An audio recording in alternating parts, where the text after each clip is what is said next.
Hello everyone, welcome back to our channel Login Assist. In this guide video, I will show you how to change language on Tango.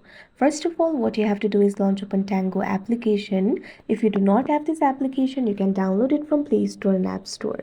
You can see over here Tango application has been opened. Initially, you'll be led to this kind of interface.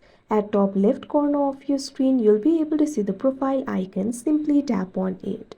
Now after you do that, you'll be led to My Account interface. You'll be able to find various options over here. You'll be able to find the Settings option. In the section for Settings, you'll be able to find the option for General. Simply tap on it.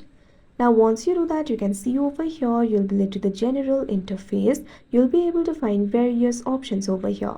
In this interface, what you have to do is find the option for Language Settings and tap on it. Now once you do that, you'll be led to the language settings interface. You'll be able to find various options over here. At first, you'll be able to find the option for app language. Simply tap on it. Now once you do that, you'll be led to the app language interface. You'll be able to see the available languages over here. What you have to do is simply tap on the language that you would like to change to. Now after you do that, you can see over here the language will be changed. So that is how you change language in Tango app. I hope you found this video helpful. Thank you for watching. Make sure to like, share and subscribe to our channel.